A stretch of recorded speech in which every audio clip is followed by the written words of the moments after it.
As a preliminary matter, this is Larry Murphy, Chair of the Newbury Planning Board. Permit me to confirm that all members and persons anticipated on the agenda and are present and can hear me. Planning Board members, when I call your name, please respond in the affirmative. Peter Pecos. Yes. I understand George Morse will not be with us tonight. Leslie Matthews. Yes. Tonight. Yes. I know you're there. Mary Stone. Yes. All right, town staff, when I call your name, please respond. Martha Taylor, Planning Director. Yes. Kristen Grubbs, Assistant Town Planner. Yes. And under anticipated speakers, presenters on the agenda, please respond in the affirmative. Bo Sturm, Starlight Management Company. Yes. All right, thank you, Bo. Josh Childs, Starlight Management Company. Yes. Jeff Christensen, The Cottages Commercial LLC. Yes. Thank you, Jeff. Michael DeSantis, Crane Properties. Not yet. Okay, and how about William Haney, Haney and Associates? He said he'd be coming in at 7:15. Okay, that's fine.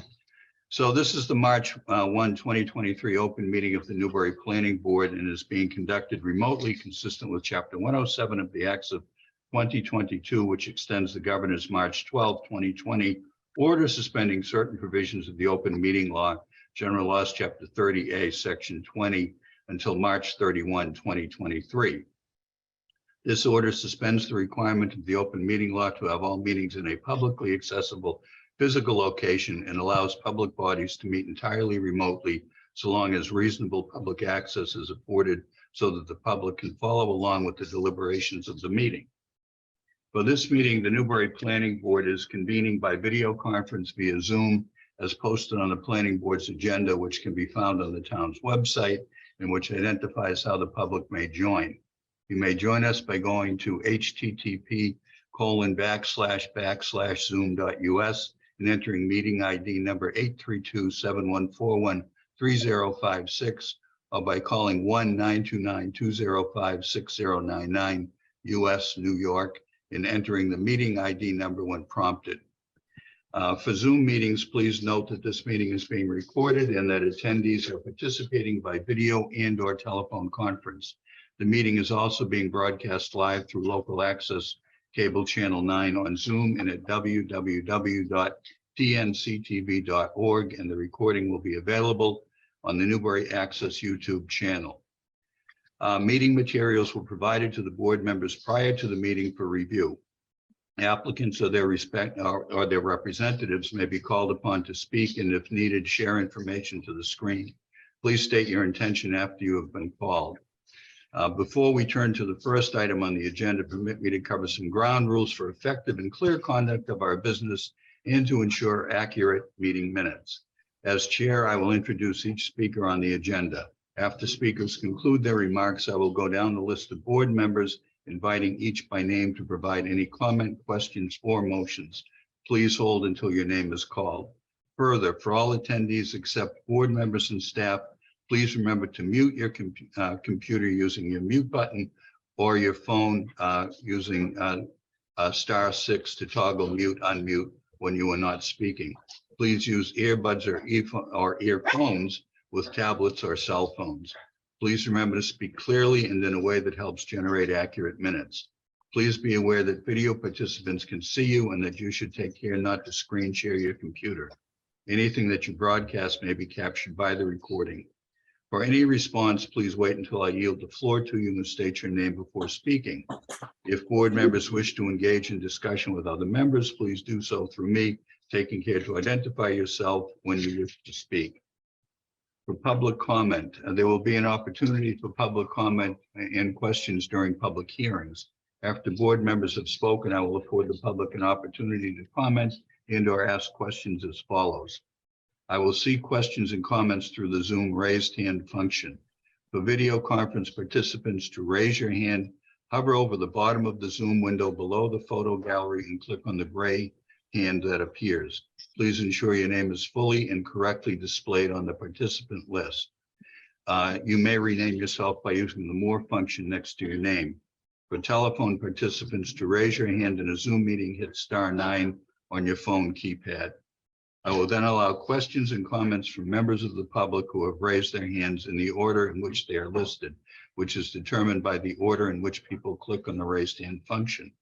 Each participant will be called on to provide his or her name and address and then ask a question or make a comment. I will afford the applicant, the participant or his or her representative the opportunity to reply.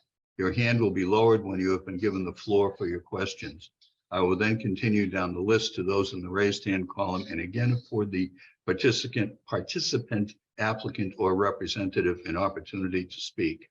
Should there be a physical or electronic submittal of questions or concerns, they will be noted for the record. And again, the participant, applicant, or representative will be afforded the opportunity to speak if the issues raised have not yet been addressed. And finally, please note that each vote taken at this meeting will be conducted by roll call vote. So let me turn, we do have a public hearing for 7:15, but we're not quite there yet. So let me turn to the agenda. And we'll start, the first item on the agenda following the opening statement is the February 2023 financial report, which I'll read into the record. So this, once again, is the Planning Board financial report for February 2023. Payrolls and invoices authorized. Payroll warrants for planning director and assistant planner PR 23-17 for the pay period ending 2/11/23 and PR 23-18 for pay period ending 2/25/23. For planning board expense invoices, we have Verizon Wireless Planning Board iPad for 2/23/23, and under escrow accounts, Joseph Sawatka Engineering Peer Review 170 Orchard Street Subdivision and Common Driveway Special Permit 2021-23. So the next item on the agenda is Planning Director's Report. Martha, do you want to, you have about 8 minutes before the public hearing. Do you want to start that? Sure, I can probably finish it in less than 8 minutes as well. Okay.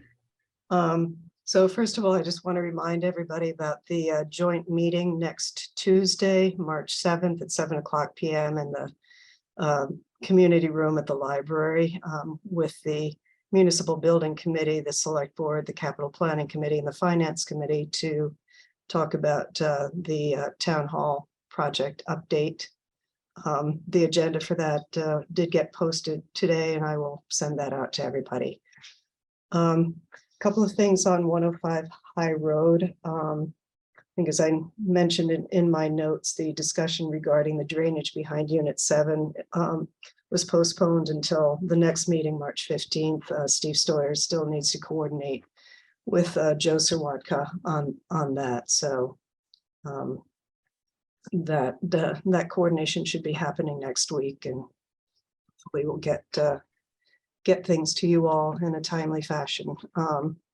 The second thing on that is that a draft conservation restriction has been prepared. Kristen and I did initial in-house review, and it's been reviewed by town council. Revisions were picked up and it has been submitted to the state. So I will be sending that version out to you all for review, as well as sending that to the Conservation Commission. 3 Newburyport Turnpike. As I mentioned in the past, there were some existing soils conditions which are requiring a redesign of the infiltration basin behind the building. We received plans today from TJ Melvin at Millennium. He will be coming before the board on the 15th to discuss this with the board to get a determination on whether this is a minor modification or field change or major modification.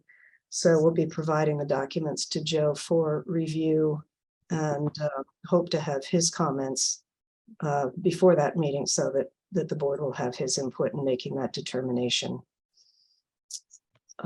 Finally, Mark Beaudry submitted a draft application, site plan review application today for a proposed walkway, which will be going from Middle Road up to the maintenance driveway that goes up to the environmental studies building.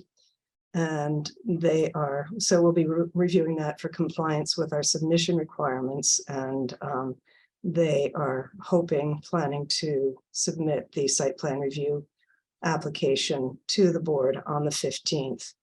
Because of the amount of disturbance, it actually requires level 2 site plan review. We had initially thought that it would be level 1, but it is level 2, so will require a public hearing. And I think that's all I have for the moment. Okay, thank you, Martha. We still got 5 minutes before we can talk about the public hearing. Leslie, are you prepared to talk about the select board liaison reports? Yes, I am. We got to meet our new step rep. Let's see, Kristen Kasner. She came in to formally introduce herself to the board members and to give an outline of what she's going to prepare, you know, how she would like to work with us to prepare for the needs that we may have coming up in the future. Martha's already covered a reminder for the meeting on the 7th, annual town meeting, April 25th. Local election is May 9th. And they had a joint meeting with the select board had a joint meeting with the FinCom last night to review the draft warrants, which Tracy went through all 20 of them. So we could get an idea what was going on with that. There were some new business licenses and renewals. And that's pretty much what it was last night. Thanks, Leslie. Welcome. Okay, thank you, Leslie. Next, and we'll continue on with the liaison reports while we still have a few minutes, is the ZBA. And I did attend their last meeting on February 16th. There were 2 public hearings on the agenda, one for 80 Northern Boulevard, which was continued again. This was for relief to renovate an existing non-conforming single-family dwelling with an increase in height. And I believe it was the applicant's request was continued until the March meeting, which is March 16th, 2023. There was also a continued public hearing on 16 Green Street, which had to do with an attached or detached, excuse me, accessory apartment. The board essentially approved it and directed the staff to prepare a decision to be reviewed at their next meeting on the March 16th, 2023. And with 2 minutes to go, Pete, do you want to talk about the Conservation Commission? I don't have anything to report. I was unfortunately not at the last meeting. Okay, thank you, Pete. And Martha, MVPC, anything? Yes, the commissioners meeting, the commission did vote to approve the second budget for FY23 and approve the first budget for FY21. The annual assessment for all the communities has been set, and it's been revised to reflect the 2020 census numbers. So interestingly enough, even though our population grew a little bit, our assessment went down because our share of the total assessment is reduced. So that was a major portion of the business. Okay. Martha. Anything else, Martha? I could report, Kristen and I met this morning with 2 of the people in their environmental department. We're working towards green communities designation. So we were doing an update and determining what remains to be done in order for us to be designated a green community. We're targeting the September deadline for designation on that. So Kristen's really taking the lead on that and moving it forward. Very good. That's great. Okay, well, we've reached, I'm sorry, Martha, I'm not cutting you off, am I? Nope, that's it. Well, we've reached 7:15, so we can talk about the public hearing. So the item on the agenda are concurrent public hearings for 170 Orchard Street, map R20, lot 43A, owner applicant, the estate of Louis Bulgaris, care of Diane Yurkovich. This is a definitive subdivision plan application for Fields Way, 170 Orchard Street, and a common driveway special permit application for common driveway serving 2 lots at proposed Fields Way subdivision, 170 Orchard Street. And we do have a request in writing from Michael McNiff dated February 23rd of this year, that the definitive subdivision plan and common driveway special permit public hearings be continued to March 15th, 2023, to provide more time for the engineer to address peer review comments. So is there any discussion among the board members on the request to continue, Pete? No, No. Leslie, any discussion? No, Woody, any discussion? none. No, and I have none. So if hearing none, I think it would be appropriate. Martha, would it be appropriate to have 2 motions on this? One for each application? I think probably it would be better to have 2 motions, even though we're running them concurrently. All right, so then I would entertain a motion to continue the public hearing of the definitive subdivision plan to March 15th, 2023 at 7:15 p.m. via Zoom. so So moved. moved. Leslie, I think I heard you first, so thank you. And I didn't hear this. I heard a second. I'm not sure who it was from. But Pete, how do you vote on the motion? Yes, And Leslie, how do you vote on the motion? Yes, And Woody, how do you vote on the motion? yes, And I vote yes as well. So that's unanimous of all 4 present voting members. And then I would entertain a motion to continue the common driveway special permit public hearing to March 15th, 2023 at 7:15 p.m. via Zoom. We have a motion. motion, Thank you, Peter. Is there a second? second, Thank you, Woody. Peter, how do you vote on the motion? yes, Leslie, how do you vote on the motion? yes, Woody, how do you vote on the motion?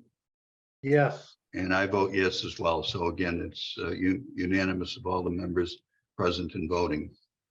The next item under new business is the Sunset Club 4 Old Point Road, formerly known as 2 and 8R Old Point Road, informal discussion regarding requests from Bo Sturm, Starlight Management Company, for approval of seasonal tent and other changes to approve the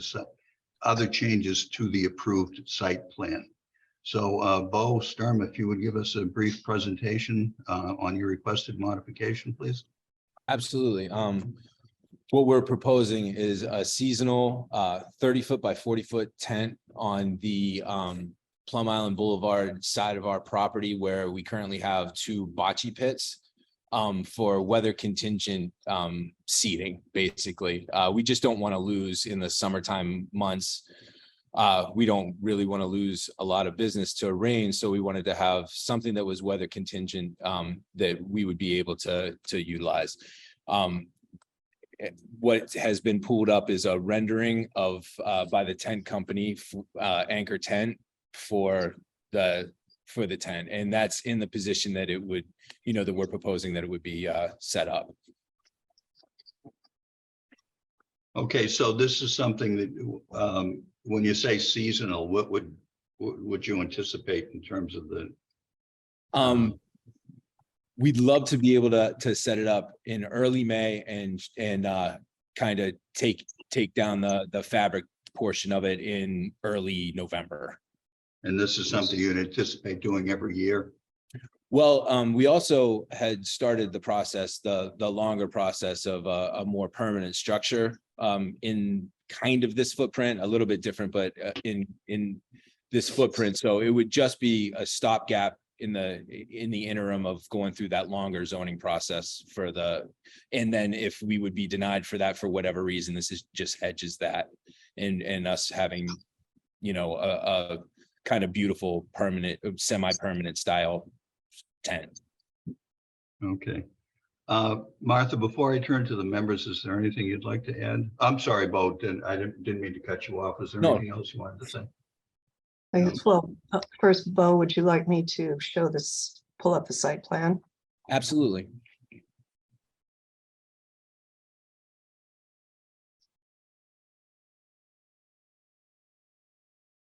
Bear with me for a second.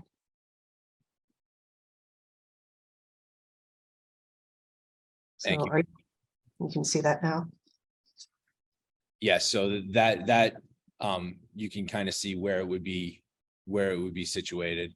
We're not impinging on any parking, we don't utilize that area very much for any kind of seating right now. So it's really just perfectly situated for what we're proposing with very little impact.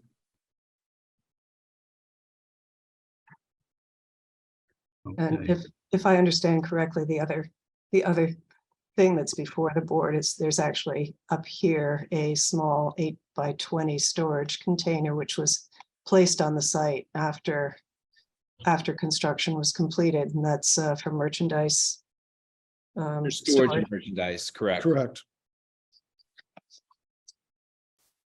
Again, it doesn't impinge on any of the parking or even the bicycle parking that we had proposed. It was just in a kind of a dead corner area that we had put it. And after speaking with Peter and Martha, I do apologize. I take this directly. I take responsibility for it. It's a mobile, storage container that we had dropped on a flatbed just to get more storage. I hadn't even thought about it being something that we'd have to go through this process. So, I do apologize for that. I just didn't realize. I thought it would be just a simple thing. So my apologies. And just to be clear, is that in the gravel parking area right now? No, it's No, not. no, it's not. It's where there was it's inside of what was a fence line with the previous site plan. So it does, again, it doesn't impinge on one parking space. It doesn't even impinge on what we had for bicycle parking. It really was just on the inside of our space. We literally pulled up a fence and dropped that down. Again, on a flatbed. It's one of the more mobile and removable things we have on property. So this is just sorry, may I ask a question? Sure. Sure, go ahead, Leslie. So this is just like a condex, right? That sits on a temporary. it sits on a gravel pad. It's if you were gonna clear out your garage and Yeah, you so one of these pods kind of plop down. Yep. Same idea. We put 2 windows in it, but same idea. There's no electricity that goes out there. We did run some electricity from the kitchen to it. There's one outlet so we can run a register, a terminal. So we use it for storage, and it's a functional retail space as well. Okay, thank you. Of course. So this is an informal discussion. I just want to make sure we're all on the same page. My understanding is that what we're trying to determine tonight is to give you an informal, some direction as to whether or not this would be considered a minor modification or a major modification, which would require a public hearing, not necessarily to vote to approve one way or the other. Is that your understanding as well? That is our understanding, yes. Yes. Thanks. Peter, do you have any questions, comments, thoughts? I do. So we're going to be putting a structure, and I think if I heard you correctly, it sounds like the structure is going to stay there permanently. You're just going to take the canvas on and off. Is that right? I mean, please. Oh, no, I mean, that would be the hope, just, from not only, security of the structure and the stake down skeleton, if you will. But that would obviously be at the discretion of the board. But the hope would be that we would keep the skeleton there and be able to take the tent off. Okay. So right now we have a sand area, which does very good for mitigation with regards to stormwater. And so now we're going to be putting an impervious surface into the equation. Well, it's still the same material for the flooring. We won't put it, there would be no additional flooring put in, so it would still be the same. No, permeable surface. no, there'd be something deflecting water. correct? Oh, yeah, obviously, yes. So what are your thoughts and consideration for managing that? It is my understanding, I mean, that it would have very, very little impact into The rain garden here. yeah, we already have kind of that preventative measure put in with the rain guards that we installed in the original site plan. So I mean, I can't imagine it would have a big effect with that. And again, the ground under it is still permeable, so it can still absorb water. Right, so that being the case, I think I might suggest that we have Joe take a look at this, Larry and Martha. So that's one consideration. The second consideration is I was able to take a drive out there today. And so could we go back to the original image for a second, Martha, if that's possible? Sure. Just bear with me for a second while I pull that up.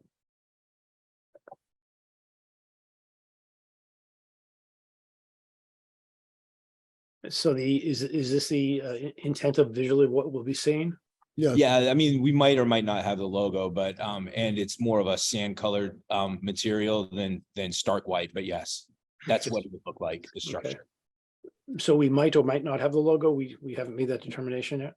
I mean, I would be again at the discretion of the board of what they would like to see. Again, you know, we understand where we're positioning it. As far as what Plum Island, you know, what you see when you come onto Plum Island. So we would be at your discretion.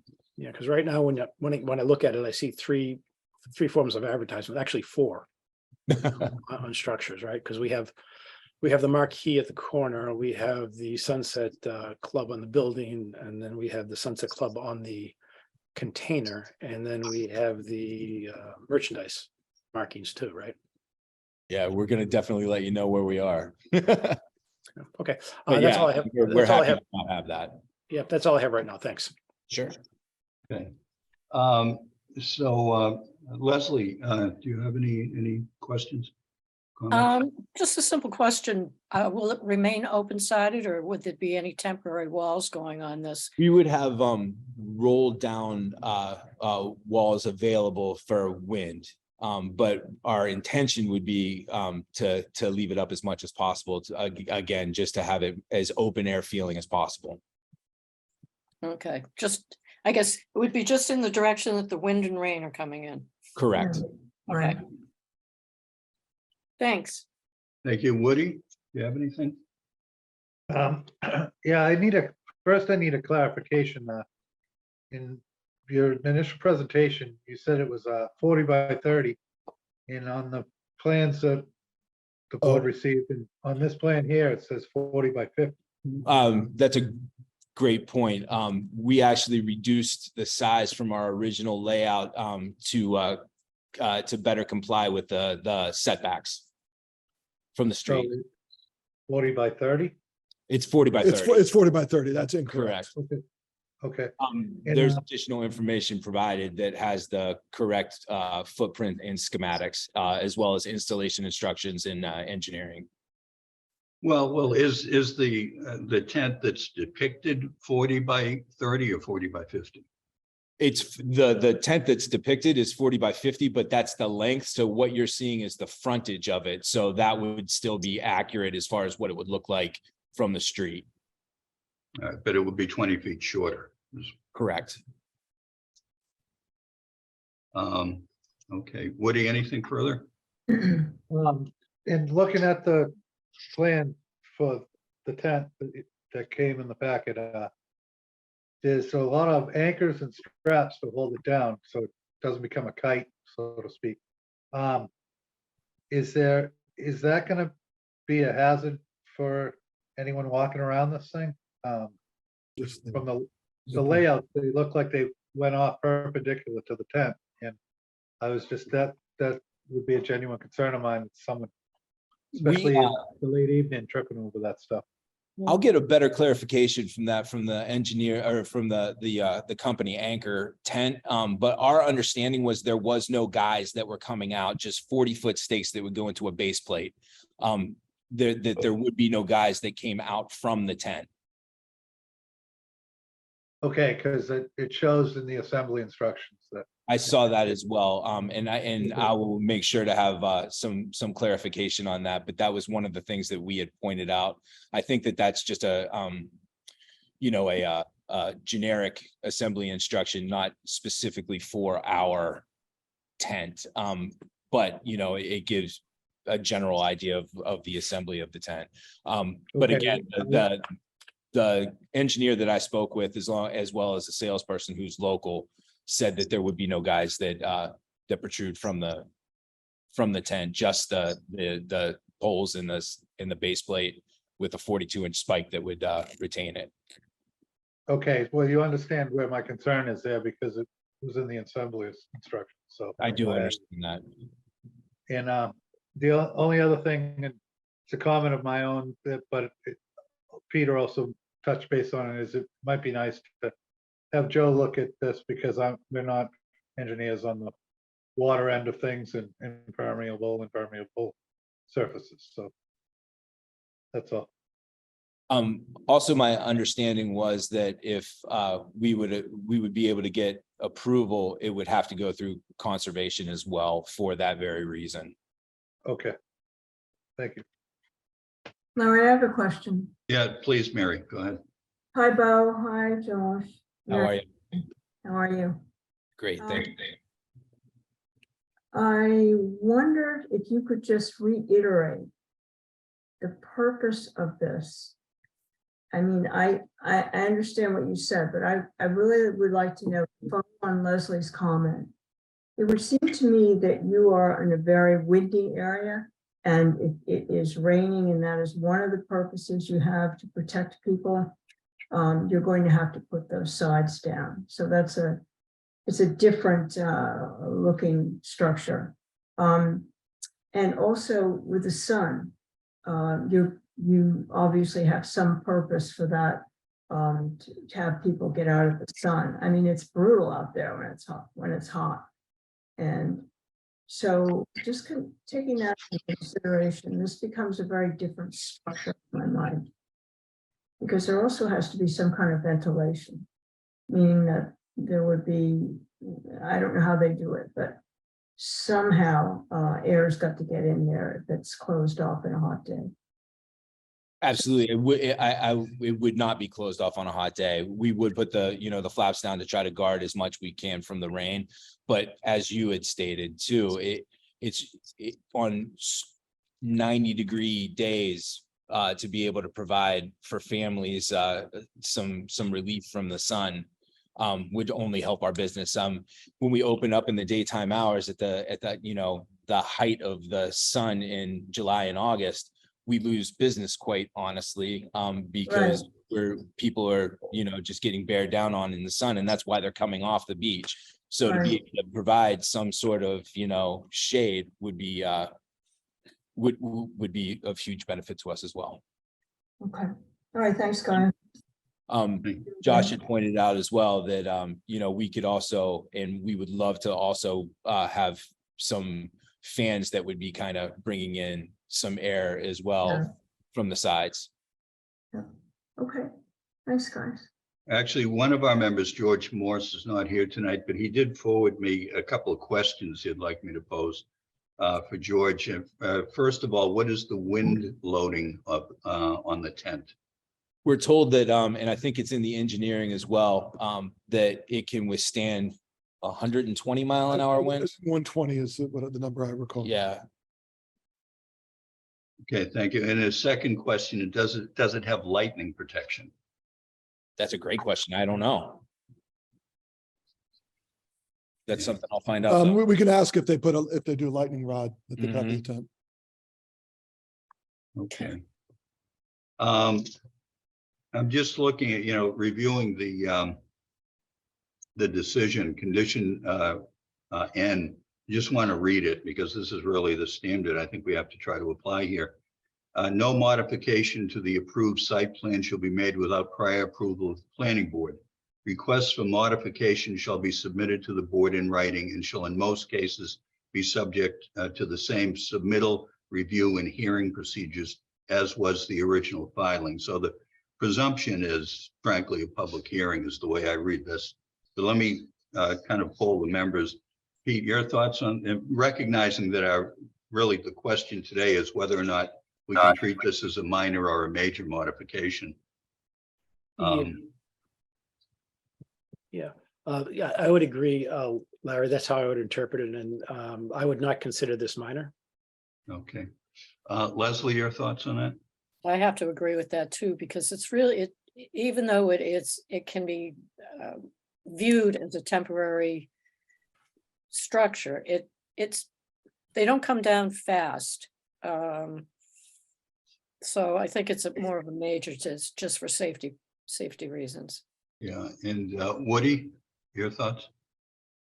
No, I agree. I think it's a major modification. There's some things to think about here too as well, so. Okay. And Mary? Yes, I think that is major simply because the structure will change. It will be, you know, it will look different with the sides down. It looks like a whole other building on the property. Yeah. Yeah. Well, I think I agree with the majority as well. Martha, taking a poll of the board members, would you like a formal motion on this? Yeah, I think that would be a good thing to do. Okay, that being the case, I would entertain a motion to treat this. Could I interrupt for 1 second? Sure, Just go ahead. ask a question. I'm sorry. This is Vincent Godin. I'm the property owner. I just was looking for a little clarification because when we initially started this, we had discussions with Peter, the building instructor and inspector, and he mentioned that he has the right to approve temporary structures that are of 6 month or less use, and he has done so. He gave an example of approving a structure for somebody to build on their property so that they could repair their boat in it in the off season. And while those type of structures would need site plan approval, if they were going to be permanent structures, they did not need to come to the planning board because they were temporary structures of 6 months or less, which exempted them from the requirements of the stormwater and all those other items. So while I understand what some of the discussions you guys are having here on the stormwater and whatnot, I thought the intention of the temporary structure rules and the ability to approve them for up to 6 months at a time kind of exempted that whole process of needing to go through this. I wouldn't agree with that. I mean, for the reasons, that you are subject to site plan review and as a specific condition that any changes be brought before the board. So, and you're. But I understand, but that's any property. Somebody who has a single family house needs to go in front of the planning board if they plan on putting a shed to put their boat in. But they're able to get a up to 6 month approval by the building inspector to put up a temporary structure without having to go to planning board. And that's really no different than what we're trying to ask for here. We're not asking for a permanent structure. But it was Peter who sent you to us, wasn't it? Right, if I may, Please. we did have conversations with both Peter and Sam about this. Kristen and I did. And in talking it through, because this was a project that went through site plan review, and this is a modification to the approved project, even though you're viewing this as a temporary structure, it was Peter's ultimate decision that it did need to come before the planning board, and the planning board needed to then make a determination on the nature of the modification, whether it was major or minor.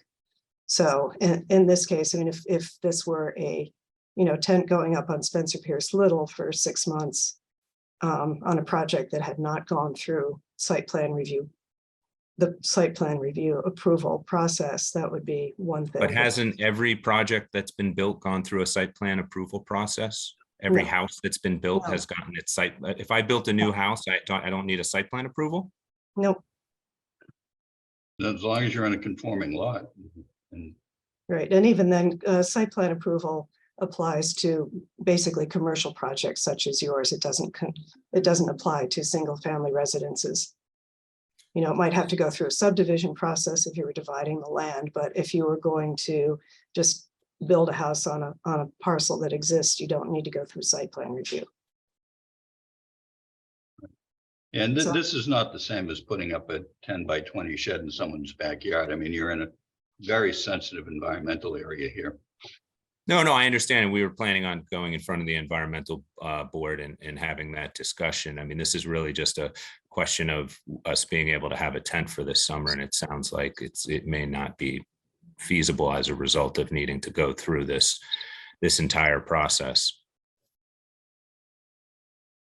Well, I appreciate. And your that's points. where I would ask if, I mean, I understand some of your concerns about, some of the lightning and all that stuff that you brought up, but that's all stuff that Peter, as the building inspector, would obviously make sure that the structure conformed to the building rules. And we've already had discussions with the fire department on what they would want to see with it. So as far as the structure being safe and sound for the area, that would obviously be under his purview, and he would have to approve that in order for it to go up.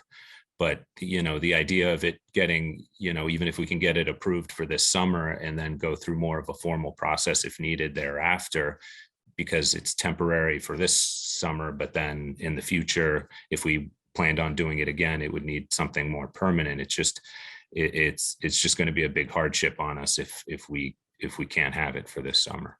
Well, I think if the building commissioner agreed with your point, you wouldn't be here. I think the building commissioner was rather comfortable, but in the meeting also what came up was we had to go in front of the board anyway because of the minor modification for the merchandise tent.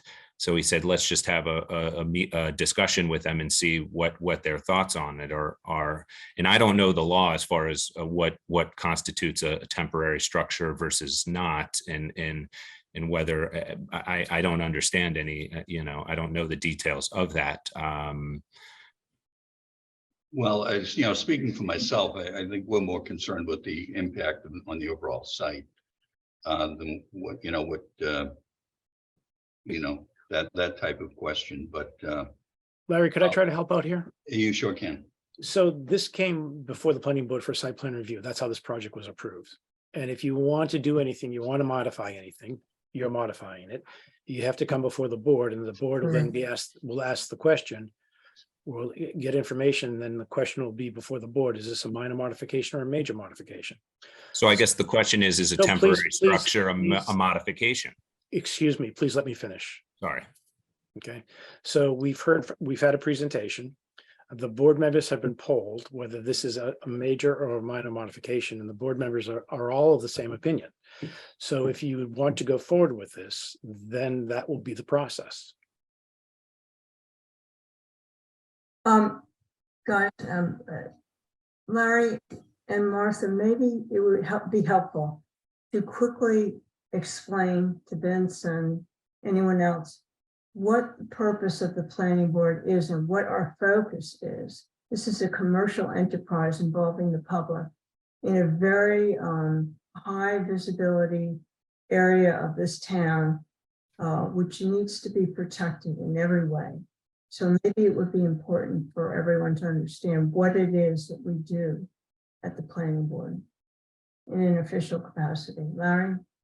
Well, I think you've actually summed it up pretty well, Mary. I mean, this is, as you say, well, it's the gateway to Plum Island, among other things.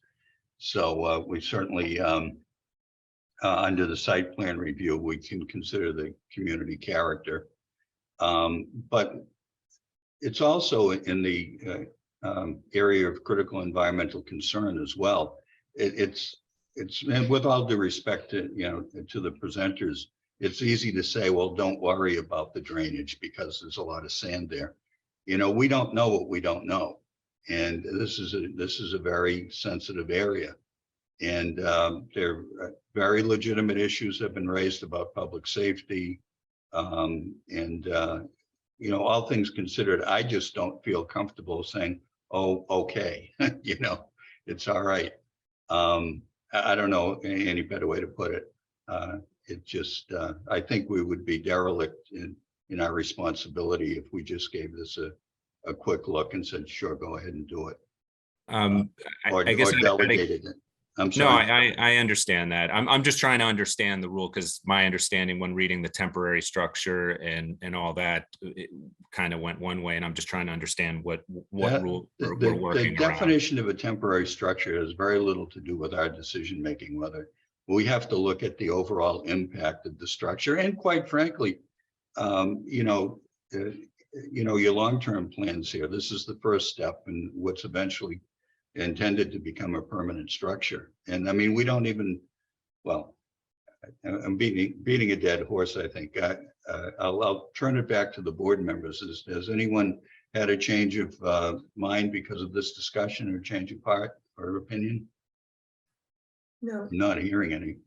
no, Just one other question then, just so now that we understand the path that we're gonna have to go down, if for any reason this summer, like you see plenty of people that, you know, have a wedding, bring a tent in, whatnot, if there was a one or I guess, is there a short amount of time if somebody said, hey, I'm going to have a family reunion, I'd love to have a tent out there in case it rains, as an example.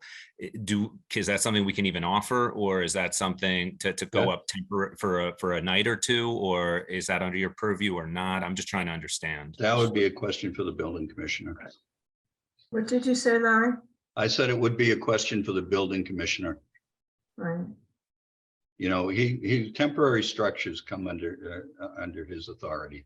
And again, what we're looking at here is the overall impact of your proposal on the site.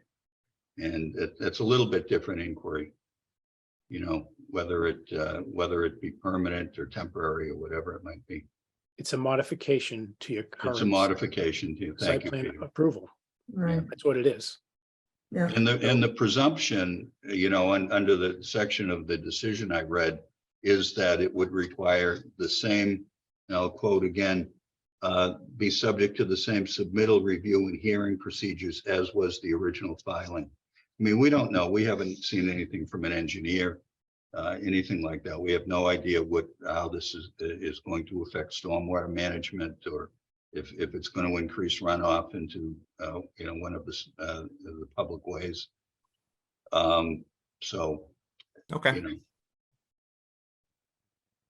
I mean, I know it's not what you wanted to hear, and. No, like I said, I didn't want to be argumentative. I just got the impression from reading some of the rules and trying to play like I understand what this actually stuff means, that if it's a temporary structure, it kind of starts and stops with Peter and the building inspector.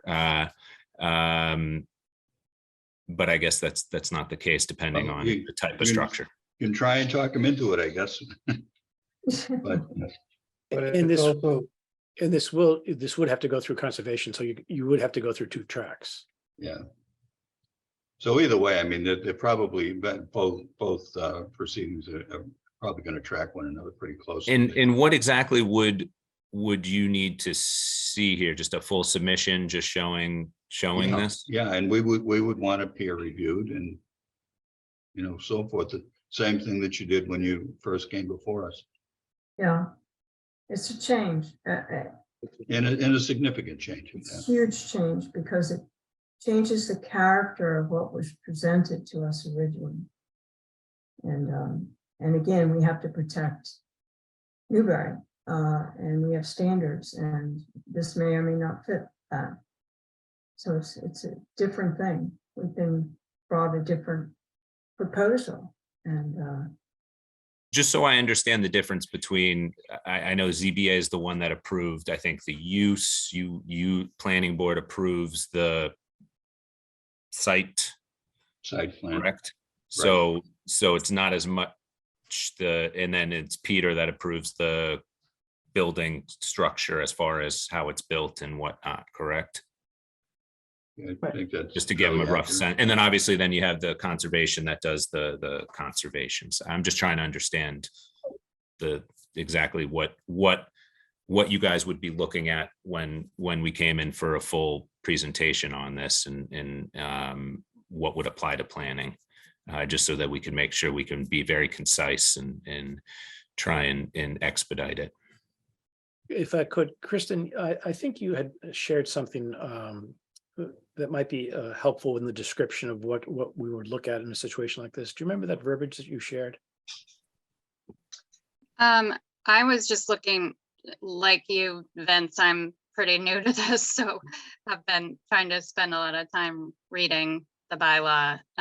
But the site plan review purpose section, the purpose section of the site plan review bylaw in the zoning bylaw just identifies the categories of impacts or, aspects of a project that the planning board should be looking at.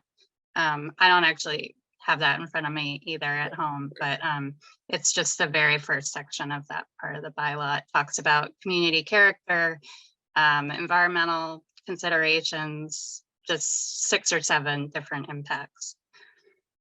Right, I've actually. got Actually, I that. might be able to help you with that, Kristen. Yeah, I've got that there's- here also. Sorry, Martha.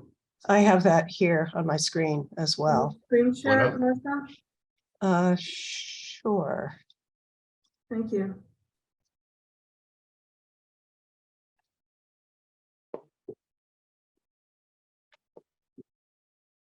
Are you Yeah, able to so- see that? Yes, yeah. So Right, Kristen, I think you would probably talking about the purpose section. To protect the health, safety, convenience, and general welfare of the public by providing for a comprehensive review procedure for plans for uses and structures which may have impacts on traffic, parking, services, and utilities, et cetera, et cetera. I won't read the whole thing. Right, But although I I- think the next portion of it, if I may, the environmental quality, water resources, drainage, and community character are really the ones that are kind of pertinent to this Okay. discussion here. Out of curiosity, which one would we be hitting in the review threshold All to, of them. to All of be them. level 1? But it's not a building. But it's still a structure. It's a structure. And you're actually treating it as a structure that's going, the frame you've I indicated. mean, the frame could come down and we were just hoping just save a couple dollars, not having to take it down. It could come down every 6 months. And I know I'm not trying to be, I'm just trying to understand which one of these I'm hitting, because if I do a site plan, this gets approved and I have an approved site plan, I can't have an approved site plan with a temporary tent on there because the tent comes and goes and comes and goes. So it's not really a permanent structure on a site plan. Vince, if you had presented a building, an actual building Yeah. on site that the tent currently occupies, Mhm. that would be totally different, but that wasn't presented to us. No, I understand. I'm just trying to see, I'm seeing what's up in front of me. I haven't looked at this in a very long time, the review threshold for a level 1. And I guess the only one that I can see pertains at the moment would be if it was considered a building, which would be number 1. Well, I think it was, I think Well- we have to go, the board has to go back to, it was a level 2 review.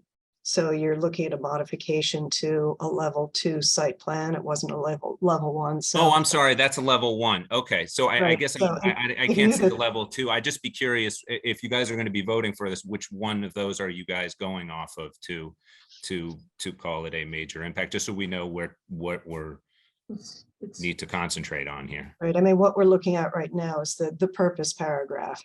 And so in this case, environmental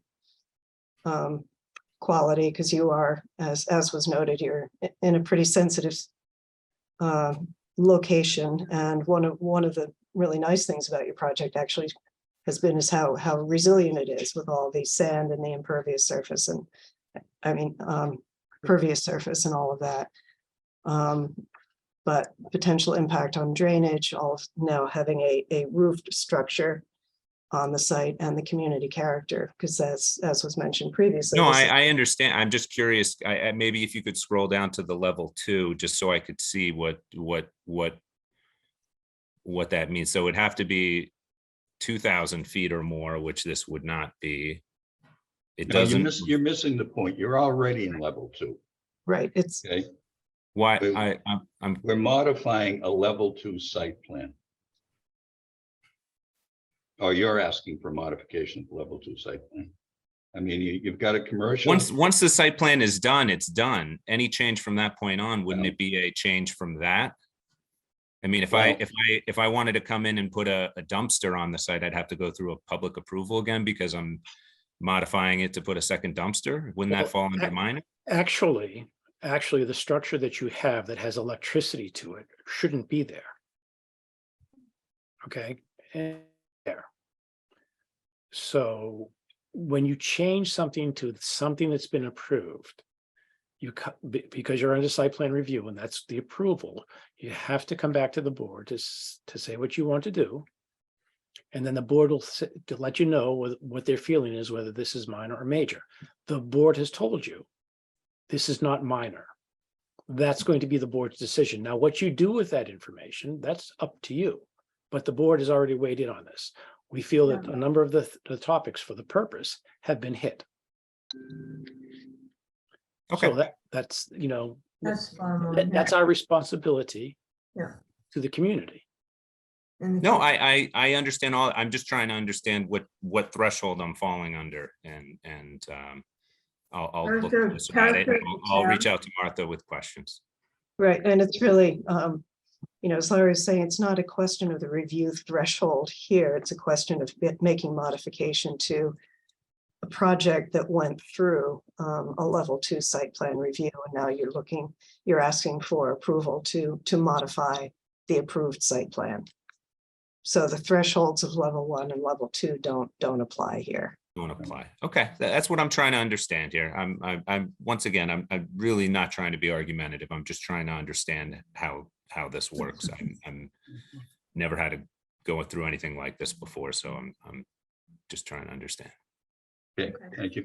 Martha, any members of the public that want to weigh in on this? I know it's not a public hearing technically, but if there's anyone here with their hand up, we can listen to them. Yeah, I'm not seeing anybody with their hand up. If I may, I'll stop sharing. That would.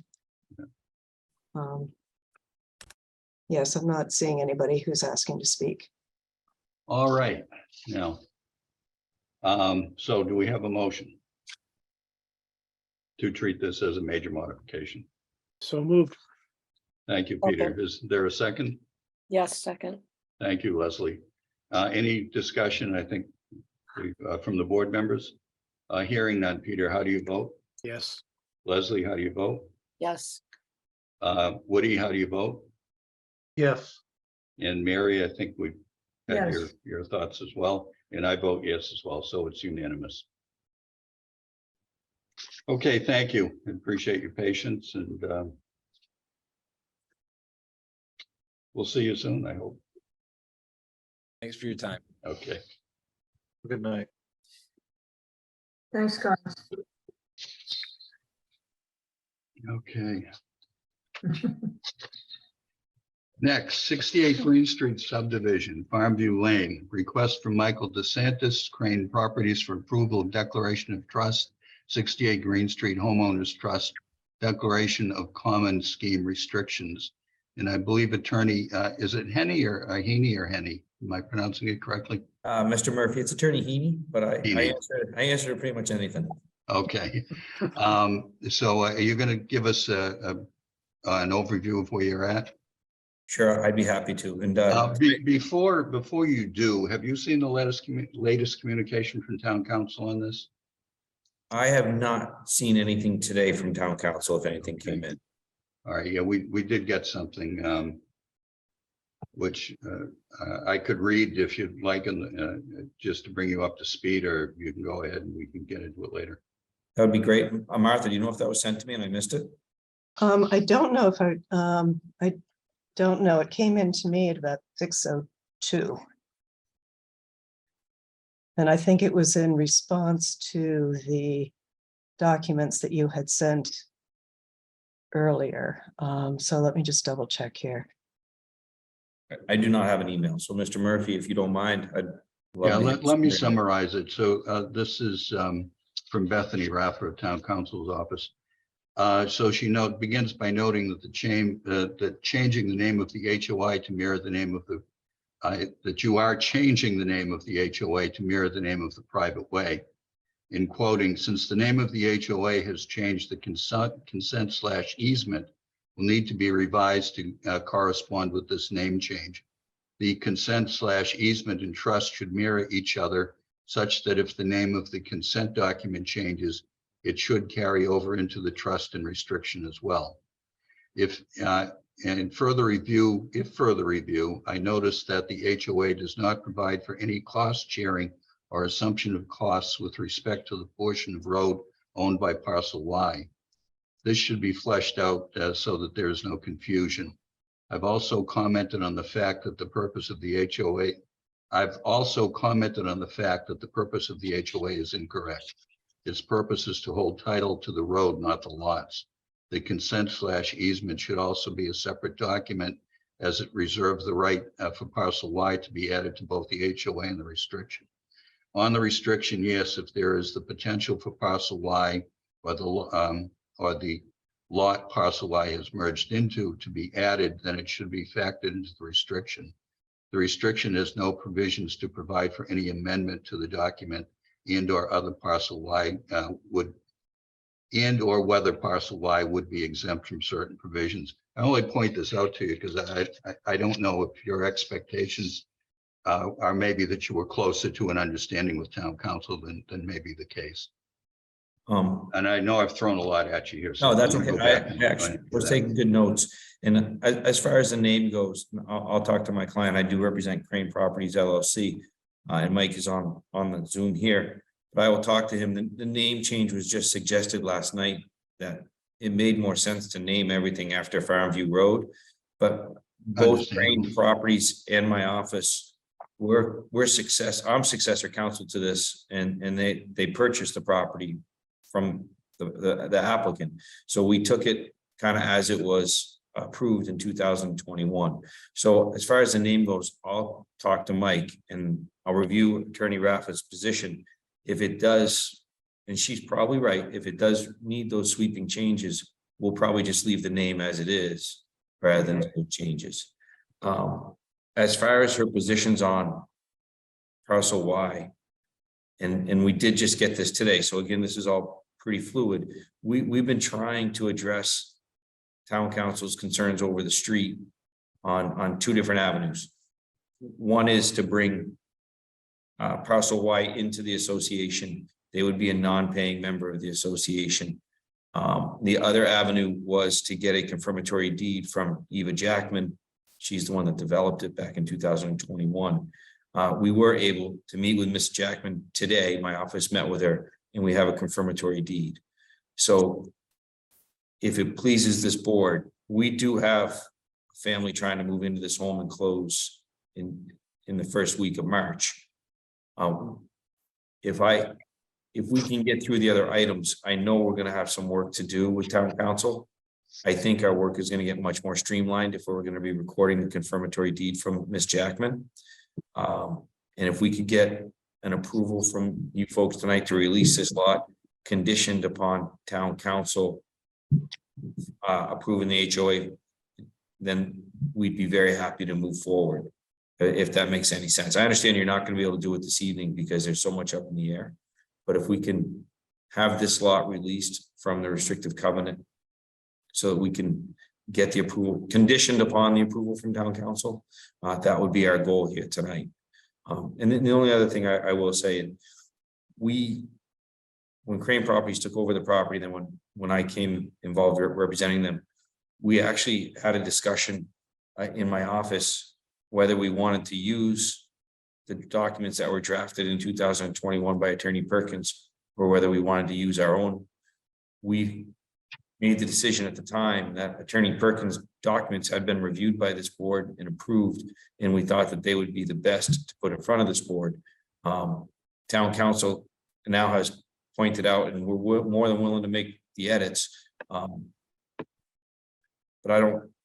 we're happy to discuss those with. I guess what I'm saying is Crane Properties and myself, we didn't draft these documents. These came with the project that were already pre-approved by your board, and we're happy to work with town council. We just are hoping to work with them as quickly as possible.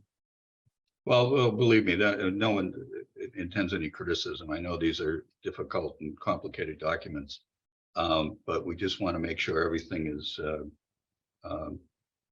in proper form. And obviously you can't sell lot 3 anyway until everything is approved and recorded at the registry.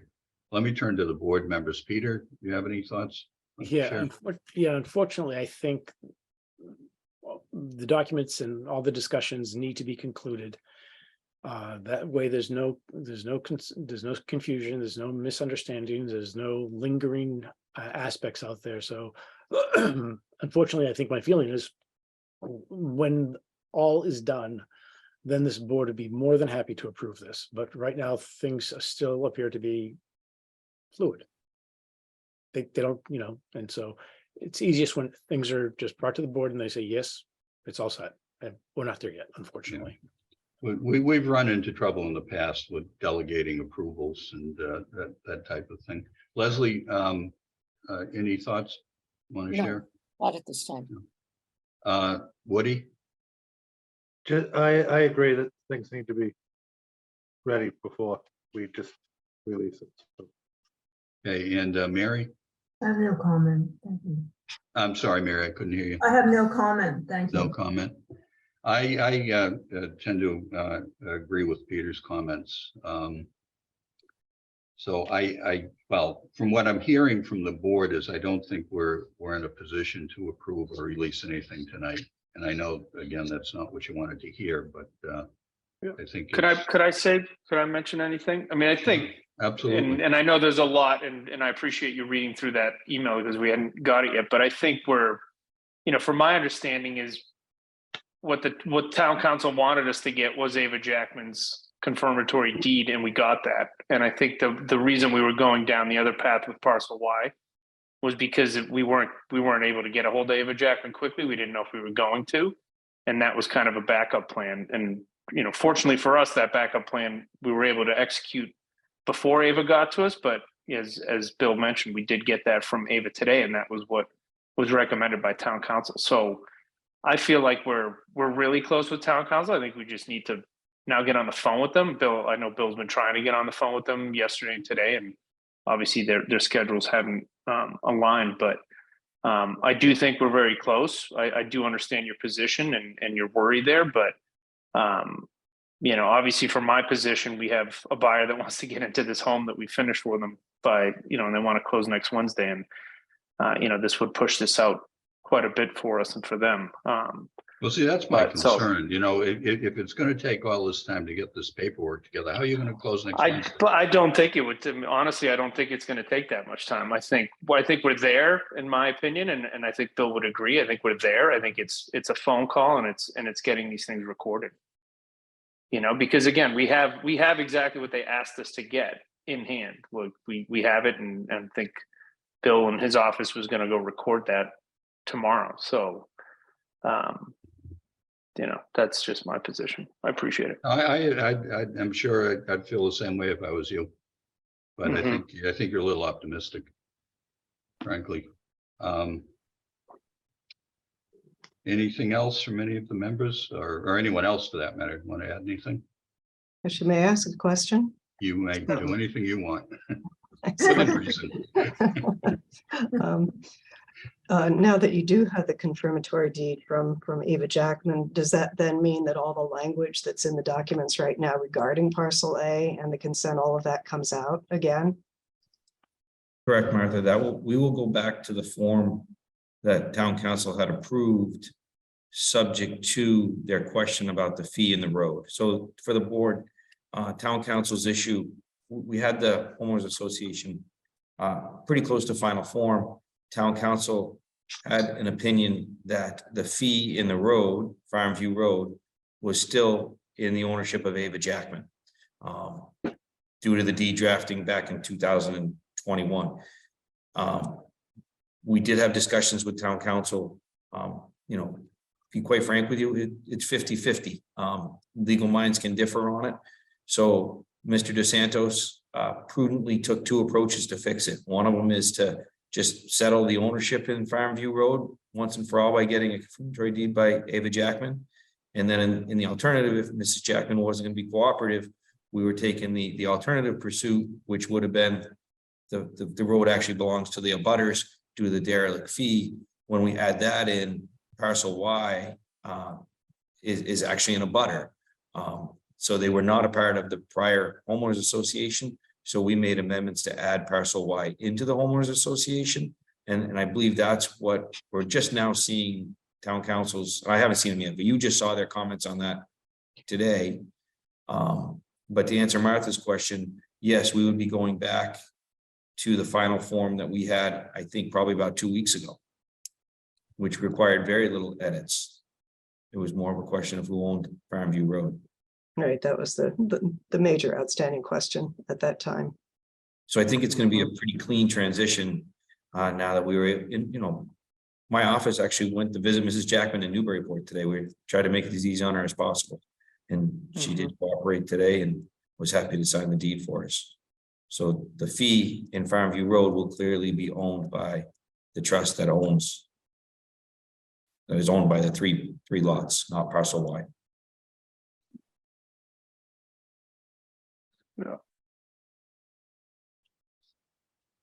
Any further thoughts from members, comments? Hearing none. Martha, procedurally, what would you, I think the sense of the, well, let me ask directly. Peter, I think I know where you stand. Right, yeah, I think Right. we need to have everything completely done, and then I'm happy to go forward. Thanks. And I And you agree. wouldn't consider just contingent on getting them to sign off on essentially what they've already signed off on? I think you've heard what I said. Yep, okay. Okay, thanks. Yeah. Yep. Leslie, are you, I'm still exactly where I was a little while ago. I'd rather see everything in order, T's crossed, I's dotted, both for the protection of the new homeowner and for yourself, just in case anything crops up along the way. yeah, it's a complicated, difficult Yeah. situation. Woody, anything you wanted to add? I have nothing to add. I stand where I stood before. Okay, and Mary? It feels incomplete, and I think it needs to be completed. I mean, it's from our point of view, and again, I believe me, I understand the pressures you're under to get these things moving. But I think from our point of view, we want to see everything as completed. Martha, If I may interject just for just a second too, that Sure. being somebody that's going to buy a brand new home, knowing that all of the paperwork isn't complete on your side, that their lawyer, I would imagine, would come in and say, I can't move forward on this because I don't have all the information that I need. So. Can I respond to that? Sure. Thank you. So that is a very fair point. And that is exactly what protects this board and the homeowner and the other two lot owners that are going to own this, is that we can't record this until town council actually approves it. So if town council approves this, we make the edits, we record the deed, and they approve it Friday, we're going to be waiting for your next meeting, which is a month down the road. But nobody can sell it, transfer deeds or anything until it's approved and recorded at the registry of deeds. It can't be approved and recorded at the registry of deeds until town council approves it. And I think that's why our position would be, there's ample protection here for the board, the other lot owners, and everybody if this was a conditional approval, because we can't, nobody. Yeah, I know buyer's council isn't going to take a deed unless this is on record. So we'll be Just back- for your we'll be back information, our on- next meeting is in 2 weeks. We meet Oh, twice a 2 month. weeks. Sorry. 15th.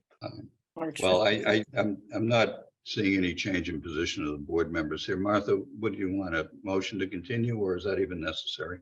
Well, it's not a public hearing, so there's no need to make a motion to continue, but I think that, if you want to take a motion of the sense of the board to,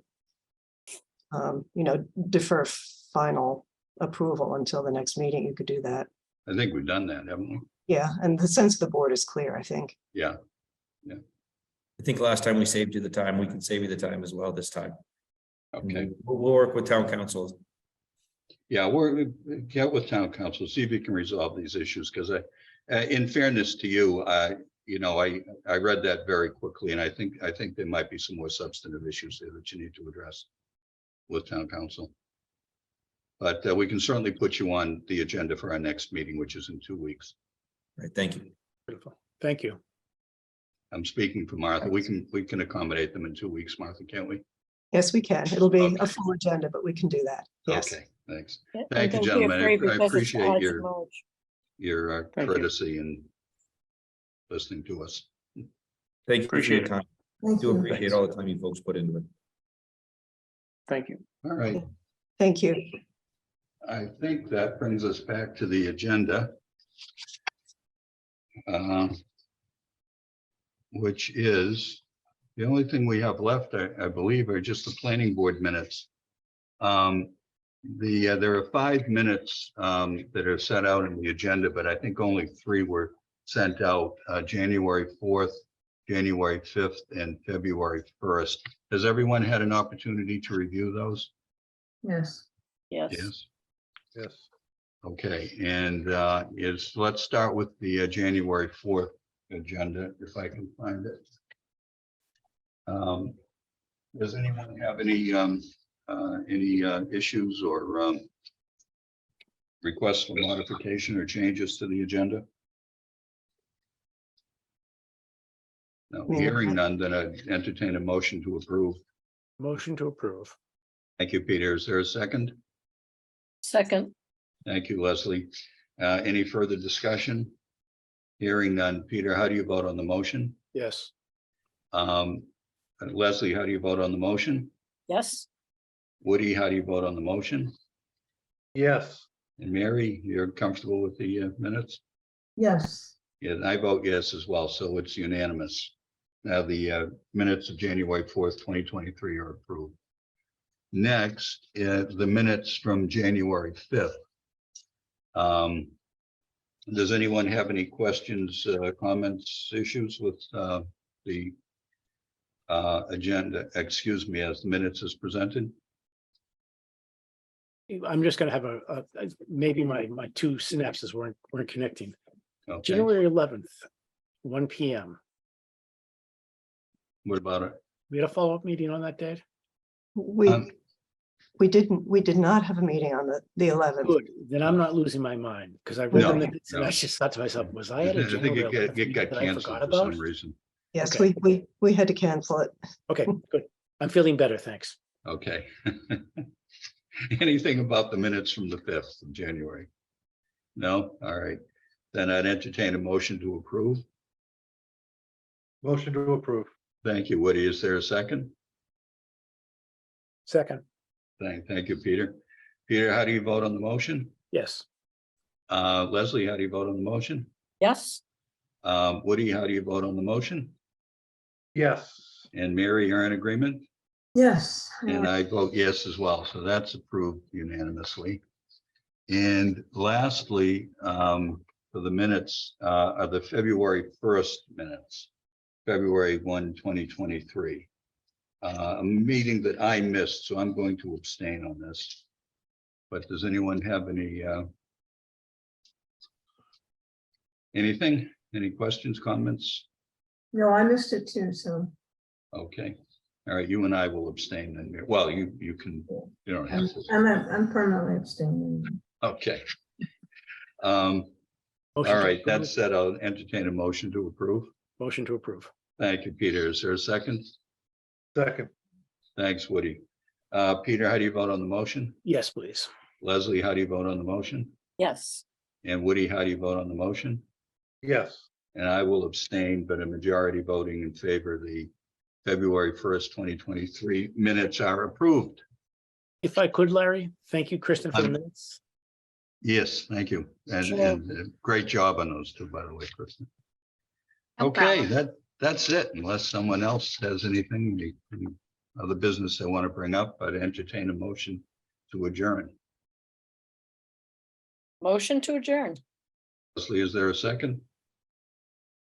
Everybody Second. wants to stay. I think I heard Woody second that. Okay. Now, hearing no discussion, Pete, how do you vote on the motion? Yes. Yes. Leslie, how do you vote on the motion? Yes. How do you vote on the motion? Yes, and good night, everyone. And good night, Woody and Mary. Good night. Yes, yes. Yes, and I Everybody, vote thank yes you. as well. So we stand adjourned at 8:20 PM.